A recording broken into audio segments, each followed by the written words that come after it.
Solo creo.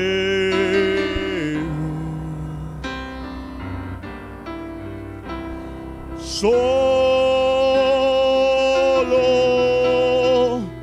creo.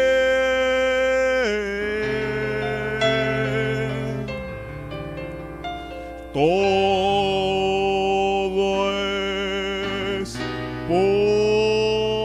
es posible. Solo cree. Una vez más, solo cree, todo es posible.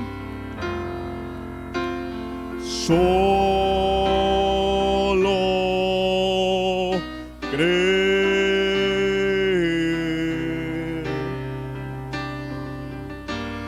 Solo cree. Gracias.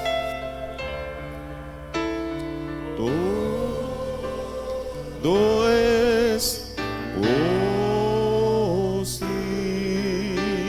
posible. Solo cree. Padre, eso es lo que tu palabra nos requiere, Señor. Tú le dijiste a Jairo que si crees solamente, Señor. Padre, y en esta mañana, Señor, te pedimos que tú ayudes nuestra incredulidad, Señor Jesús.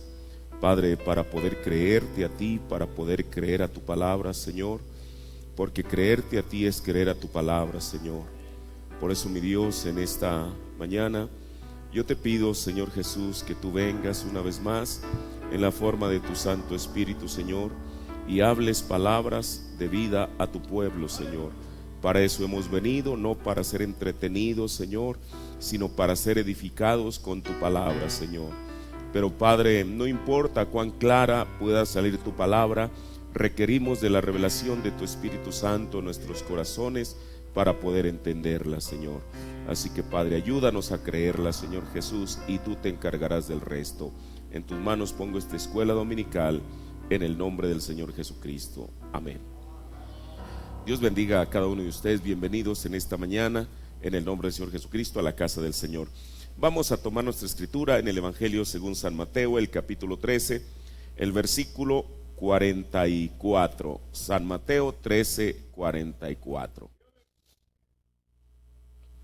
Dice la palabra del Señor: además, el reino de los cielos es semejante al tesoro escondido en el campo, el cual hallado el hombre lo encubre, y de gozo de ello va y vende todo lo que tiene y compra aquel campo. Amén. Tome su asiento. En esta mañana queremos estudiar esta otra parábola a la cual el Señor Jesús se está refiriendo. Mire, hay una última terna de parábolas que van en consonancia o en relación la una con la otra. ¿Se acuerda cuando comenzamos a estudiar este tema de las parábolas a las cuales el Señor Jesús compara el reino de los cielos?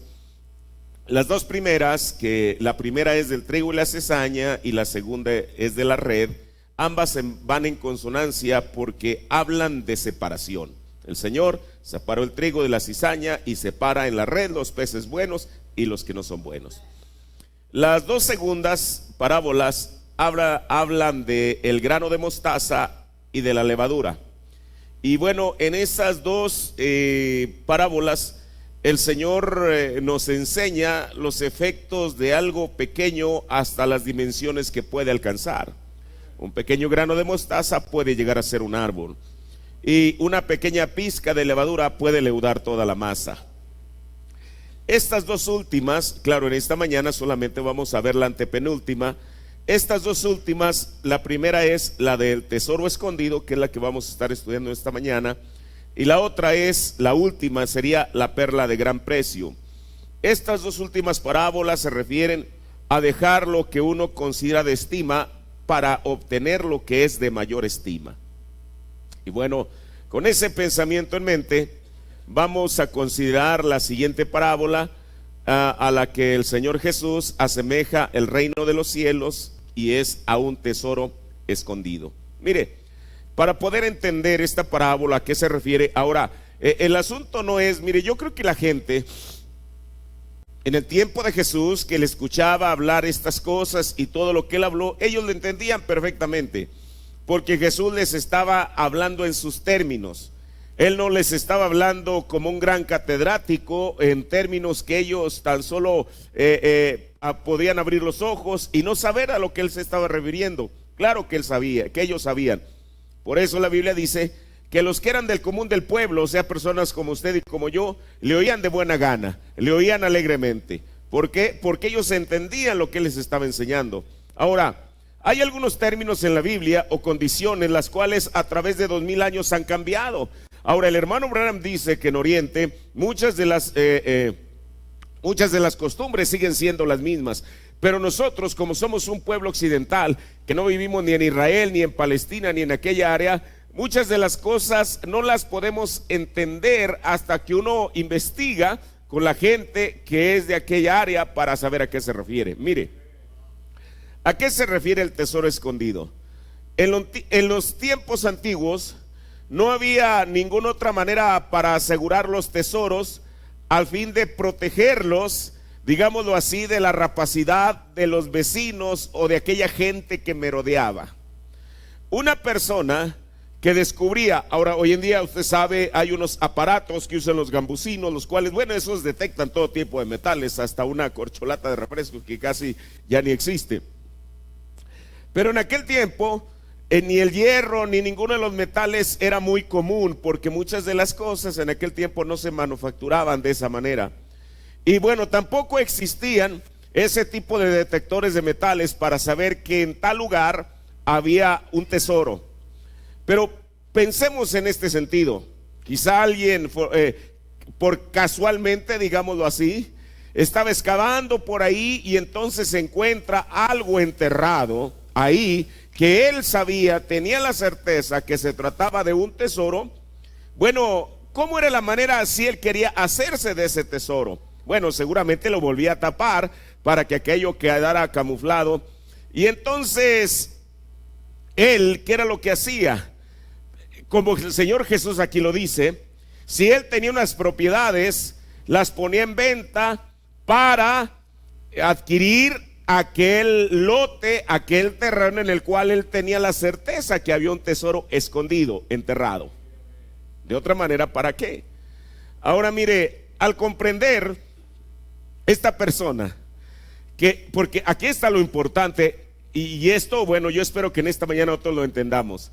Al comprender la persona que aquel tesoro valía más que sus propiedades, ¿qué es lo que iba a hacer? Bueno, deshacerse, digámoslo en ese sentido, vender sus propiedades para poder comprar, ¿qué cosa? El terreno en el cual se encontraba el tesoro. Por eso la Biblia dice, Jesús dijo que aquel hombre va y vende todo lo que tiene y compra aquel campo. Ahora, en dicho caso, según la ley judía, si ese tesoro se encontraba en su territorio, era de él. Mire, por ejemplo, en los Estados Unidos, si una persona es dueño de una grande propiedad y resulta que descubren que allá hay petróleo, el gobierno no se lo expropia como aquí en México. No, si yo tengo una propiedad y ahí hay petróleo, el petróleo es mío porque es mi propiedad. De mí va a depender si quiero extraerlo para obtener de ahí una riqueza. En el tiempo de Israel era lo mismo. Lo que se encontraba dentro de los términos de la propiedad de una persona era de ella. Ahora escuche, aquella persona, el vendedor de aquel terreno, no sabía lo que estaba vendiendo, pero el comprador sí sabía. Porque él sabía que allí había un tesoro que valía más que todas las propiedades que él pudiera tener. Ahora, ¿qué es un tesoro en términos bíblicos? Un tesoro es una colección primero de objetos de valor, incluyendo depósitos de provisiones. Ahora, ¿qué significa esto en el sentido espiritual? Esta parábola, desde luego, no hace referencia a que nosotros podemos comprar con nuestro dinero el reino de Dios. Porque si así fuera, solamente los más ricos, los más pudientes serían aquellos que tienen acceso al reino de Dios. ¿Usted se acuerda cuando una vez Simón el mago quiso comprar el Espíritu Santo? ¿Y qué le dijo Pedro? Perezca tú y tu dinero si piensas que el don de Dios se puede comprar con dinero. No, no.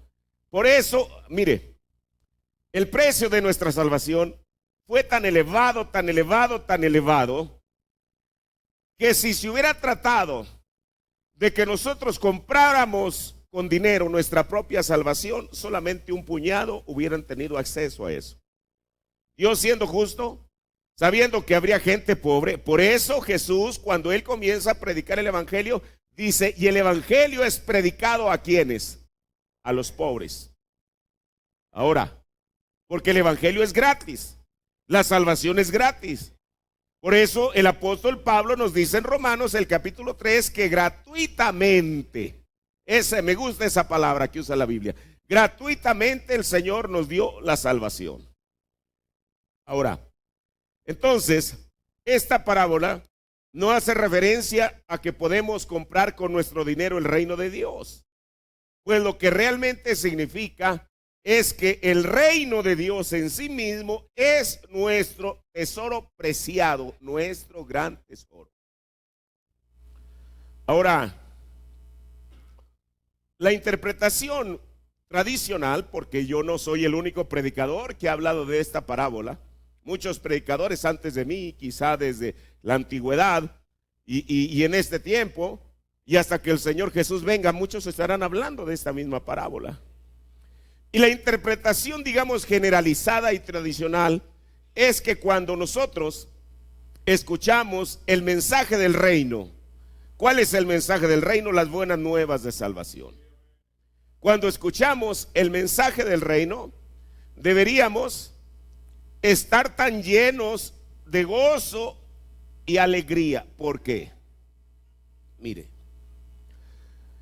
una persona que se encontraba en el vicio, que se encontraba con un pie en la tumba, que una familia que estaba prácticamente destrozada por los problemas propios y complicados de este tiempo, y escucha este mensaje de salvación, sabe que hay una esperanza para él o para ella.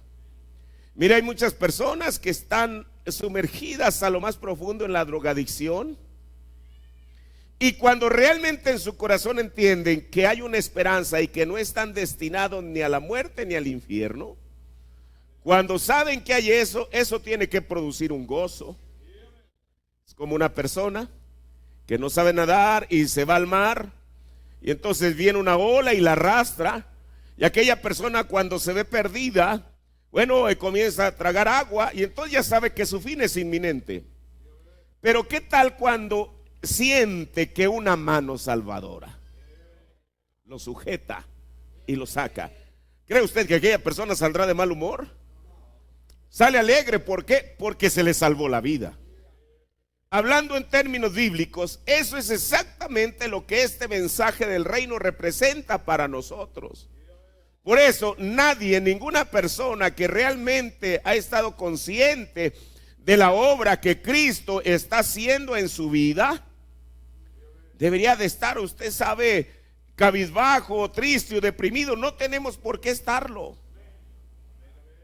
Ahora, deberíamos de estar llenos de gozo, porque después de todo, el gozo del Señor es nuestra fortaleza.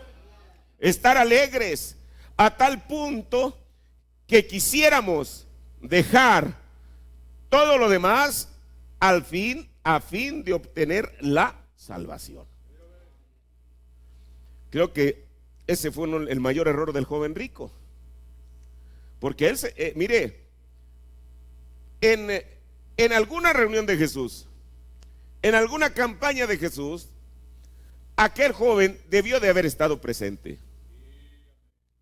Y cuando él vio a Jesús, como dijo el profeta de Dios, él se dio cuenta que Jesús tenía algo que los sacerdotes no tenían. Él podía haber, bueno, no es podía, iba a la iglesia porque sabía los mandamientos. Y no solamente los sabía los mandamientos, como aprenderse una poesía de memoria, sino que los había guardado. Y entonces, cuando él va a una de sus campañas, dice: este hombre tiene algo, está ofreciendo algo que yo no tengo. Así que en cuanto yo tenga la oportunidad, yo sé que él está rodeado de mucha gente que quiere ser sana, con distintas enfermedades, pero en cuanto yo tenga la oportunidad, yo lo voy a buscar a solas y le voy a decir que yo necesito eso que él está ofreciendo. Bueno, él llegó con esa buena intención ante el Señor Jesús, y el Señor Jesús nunca le negó el favor, aunque él sabía. Esa es la gran diferencia entre nosotros como predicadores. Todo mundo, el que venga a la iglesia, es bien recibido. El que quiera aceptar la salvación de Jesús, hay salvación de Jesús para él. El asunto es que uno no sabe si la persona va a perseverar, si va a llegar hasta el final. Uno no sabe eso. Jesús sí sabía desde el principio que aquel joven al final no iba a aceptar, pero con todo y eso le amó. Y aquel joven debió de haber valorado. Ahora sí, por eso el Señor le dijo: ve y vende lo que tienes, vende tus tesoros, vende tus riquezas, y vas a obtener el tesoro escondido.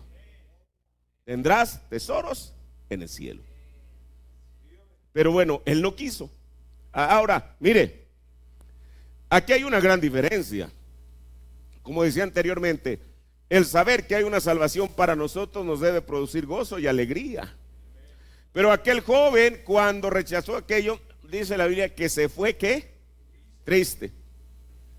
Eso le sucede a cualquier persona después de que conoce la palabra y no la acepta y lo rechaza. ¿Qué le queda? No le queda otra cosa sino lloro y crujir de dientes. Ahora, entonces, ¿a qué se refiere esto, hermano? Esta parábola se refiere a que somos capaces de renunciar a las riquezas, a nuestras riquezas mundanas. ¿Qué son nuestras riquezas mundanas? Aquello que nosotros consideramos de estima, para obtener algo que es de mayor estima. ¿Y para qué renunciamos a nuestras riquezas mundanas? Y no me refiero que porque seamos personas ricas, porque muchas veces una persona puede, bueno, hay gente que se siente muy segura porque tiene mucho dinero, pero eso es nada. Pero hay gente que aún no teniendo un céntimo, su riqueza, por eso ahorita vamos a ver lo que Jesús dijo, que donde está nuestro tesoro, ahí está nuestro corazón. Y el tesoro muchas veces no es monetario, a veces es nuestra propia incredulidad, a veces es la antigua religión que no queremos soltar, a veces son los vicios mundanos que la gente no se quiere deshacer de ellos. Ahora, entonces, eso es cuando uno es capaz de renunciar a todo aquello que representa una riqueza mundana para nosotros, para poder adquirir las riquezas eternas. Ahora sí que, como dijo Jesús, hagan tesoros en el cielo, porque aquí el hollín corrompe, pero allá no. Eso es a lo que él se refirió, y eso que representa el reino de los cielos. Pero mire, vamos a estudiar esto un poquito más a fondo. Primeramente vamos a considerar una escritura que está en Mateo, el capítulo 12, el verso 35. Porque estamos hablando de ese tesoro escondido. Mateo 12, 35. El hombre bueno, del buen tesoro, ¿de dónde? Del corazón. Entonces la persona, ¿dónde es donde tenemos el tesoro? En el corazón. Del buen tesoro del corazón saca cosas buenas. Y el hombre malo, del mal tesoro, porque también, mire qué cosa, hermano. Una buena persona en su corazón puede tener un buen tesoro. Un hombre malo, y aquí se refiere también a la mujer, en su corazón puede tener un mal tesoro y saca cosas malas. ¿Sí me explico? Ahora, mire, y ahorita voy a tomar otra escritura. Ahora mire, el profeta de Dios cita esta escritura de Mateo 12:35 en una exposición de las 7 desde la iglesia en Pérgamo, párrafo 92. Y mire cómo lo interpreta. Él acaba de dar la escritura que dice: el hombre bueno del buen tesoro del corazón saca buenas cosas, y el hombre malo del mal tesoro saca cosas malas. Dice él: ahora, si un hombre es nacido de la palabra, él producirá la palabra. Qué cosa. Mire, eso es importante, hermano. Nacer del Espíritu de Dios es nacer de la palabra. Y si la palabra está en el corazón de la persona, ese es el tesoro más preciado que una persona puede tener. La palabra de Dios en su corazón. ¿Sabe usted por qué? Porque cielos y tierra van a pasar, pero esta palabra nunca va a pasar. Eso es maravilloso. Entonces es importante saber dónde está nuestro tesoro para saber dónde está nuestro corazón. Mire, Lucas, él toma estas mismas palabras de Jesús, pero Lucas siempre tiene algo, hermano. Ahorita vamos a leer prácticamente palabra por palabra a lo que Mateo se refiere, pero Lucas siempre tiene aquel extra. Y Dios lo permitió así para nuestra edificación. Lucas 6:45. Lucas, el capítulo 6, el verso 45. El buen hombre del buen tesoro de su corazón saca bien, y el mal hombre del mal tesoro de su corazón saca mal. Bueno, eso es exactamente lo que dijo Mateo, la escritura que acabamos de leer. Pero mire el agregado que le hace Lucas. Hermano, imagínese usted, si solamente por eso Dios es tan rico en su palabra, que Él permitió la diversidad de bueno, no quiero decir de opiniones, de la manera de escribir la palabra de Dios, porque eso la enriquece. Lucas no se queda solamente con lo que dice Mateo, sino que él agrega y dice: porque de la abundancia del corazón habla la boca. Por eso Jesús, conociendo a aquella gente religiosa, les dijo: hey, amigos, ¿cómo pueden ustedes hablar bien si son malos? Porque Jesús sabía lo que estaba en el corazón de las personas. Por eso Jesús, cada vez que habló, lo hizo con propiedad. O sea, Jesús no estaba especulando,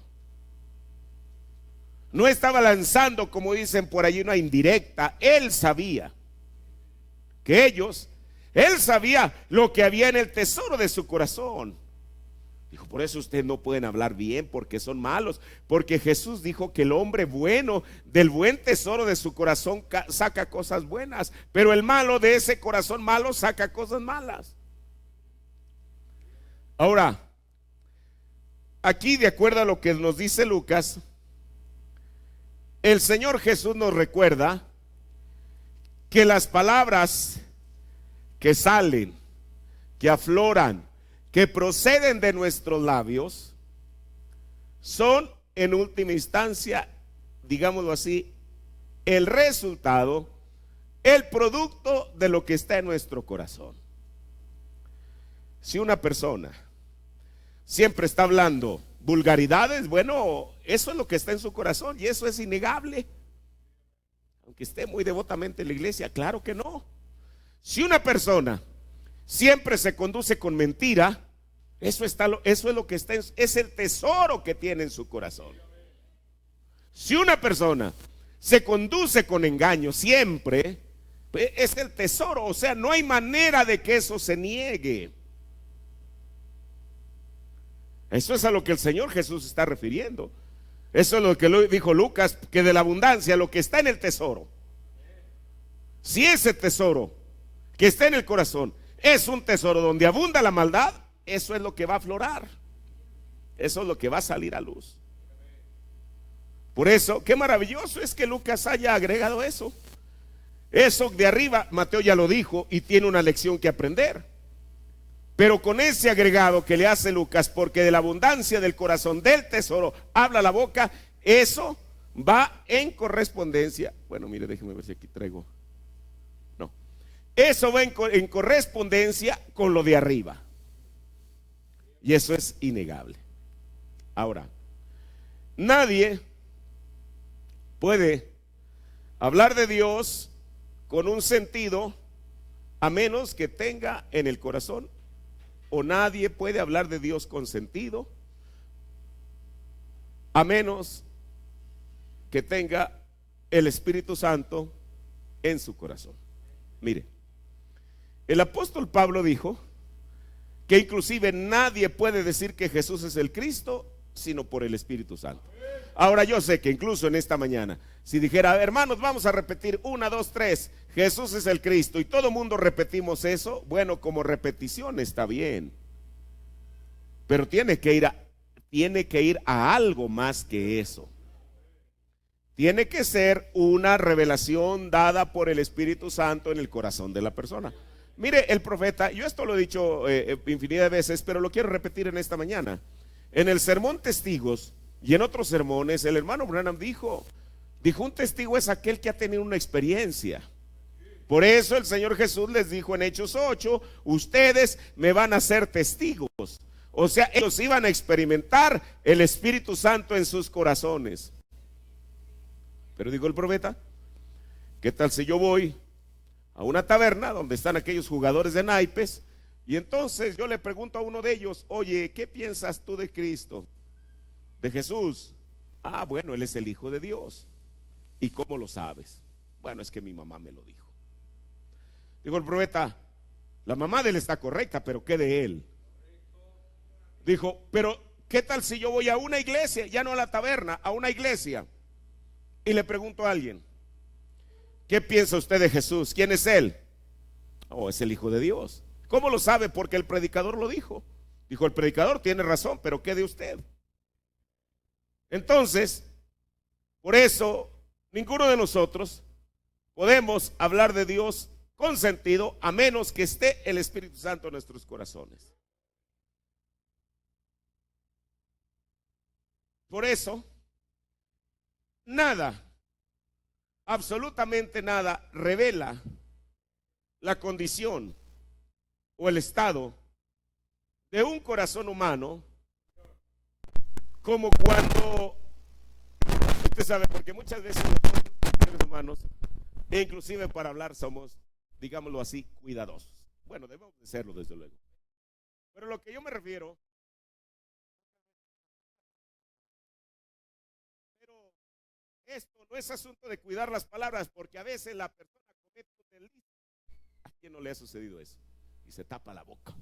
Y dice, ay, se me salió. Bueno, efectivamente se me salió. Porque era lo que tenía dentro. Es que a veces la persona es muy cuidadosa, precisamente para tratar de encubrir aquello. ¿Ve? Por eso, mire, ¿cómo se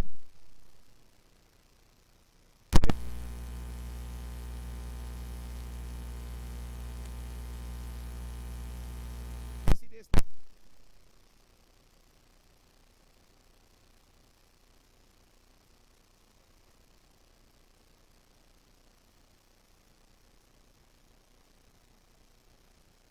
En su corazón tiene un buen tesoro, digámoslo de esa manera, lo primero que se le ocurra va a ser lo bueno, porque lo está diciendo espontáneamente, sin fabricar qué es lo que va a decir. Ahora, por ejemplo, mire, si a todos nosotros nos ha pasado, que a veces nos encontramos en algún lugar que no conocemos, y entonces preguntamos, oiga, ¿dónde queda tal lugar? O a nosotros mismos nos han preguntado. Y mire, algo tan sencillo como esto, que cuando a alguien se le pregunta acerca de un sitio, por ejemplo, alguien que está buscando ese jardín, por decirlo así, le preguntan, oiga, ¿dónde queda tal jardín? Y la referencia que van a dar, mucha gente la da, queda cerca del tabernáculo, queda cerca de la iglesia. Pero, ¿qué tal si enfrente de la iglesia estuviera un cine? Quizá alguien va a dar como referencia, pues está enfrente del cine. Si por allá queda un campo de fútbol, está cerca del campo de fútbol. Si estuviera un bar, está cerca de un bar. La respuesta a una pregunta que parece casual o trivial muestra a menudo hacia dónde se vuelven de una manera natural los pensamientos de la persona. Ahora, esto no es psicología, esto es algo natural. ¿Y cuáles son sus intereses? Mire, en algo tan sencillo. Yo no sé si me explico con esto que le estoy diciendo. Ahora, ¿por qué, hermano? Porque lo que decimos nos delata. Eso es natural. Ahora, voy a decir esto y mire, y yo quiero, esto lo quiero aclarar bien. Cuando yo hablo acerca del ministerio, yo me estoy incluyendo a mí mismo. ¿Sí me explico? Le voy a decir por qué. Porque cuando hay algo por ahí, con algunos de los predicadores de aquí, de los demás, yo no puedo decir, y ellos lo saben y me están escuchando en esta mañana, yo hablo con ellos a solas. Yo no tengo que tomar el púlpito para estarles ahí en la cara. Claro que no, eso no tengo por qué hacerlo. Yo creo que lo mejor es hablar bien, ¿verdad? Pero mire, con esto termino. Incluso a nivel ministerial, depende de lo que haya en el tesoro del corazón de uno, eso será lo que uno va a sacar. Es tan importantísimo que el ministro tenga cosas buenas en su tesoro para que la grey pueda ser beneficiada con ellas. Para mí este es un principio inquebrantable. Mire lo que el profeta dice en el sermón Vida escondida con Cristo, predicado el 13 de febrero del 56, párrafo 3. Dice el profeta Dios, está refiriéndose a él mismo, dice: tan feliz de estar de vuelta con ustedes otra vez esta noche, con la bendita Biblia antigua abierta y el tesoro de nuestro corazón. Hermano, yo digo, Señor, permite que eso se cumpla en mí. Y el tesoro de nuestro corazón es el de abrir la Biblia y enseñar de la palabra de Dios de la mejor manera que sé. Cualquier ministro, yo mismo, cualquiera, con eso podemos quedar satisfechos. Decir: Señor, de lo que estaba en mi corazón, de eso hablé. Pero claro, uno tiene que tener un corazón sano, desde luego, para que uno saque del buen tesoro del corazón cosas buenas para el pueblo. Hasta ahí voy a terminar. La próxima semana continuamos con esto, si el Señor así lo permite. Vamos a ponernos de pie. Es precioso esto para mí, hermano, esto, con este pensamiento, que esto último que el profeta dijo es maravilloso. Y yo digo: Señor, permite que esto se cumpla en mí. Padre, yo te doy gracias, Señor Jesús, por esta porción de tu palabra, Señor Jesús, porque ella es para nuestra edificación, Señor. Padre, cada parábola que aparentemente es tan sencilla tiene tanto significado, Señor. Padre, y más a través de la revelación que tú has enviado del mensaje, Señor Jesús. Uno puede ver esto en una dimensión mayor, Señor, para una edificación mayor. Padre, bendice a tu pueblo en esta mañana, que tu palabra, Señor Jesús, se quede en nuestros corazones, en el nombre del Señor Jesucristo. Amén. Dios bendiga a cada uno de ustedes. Tomen su asiento.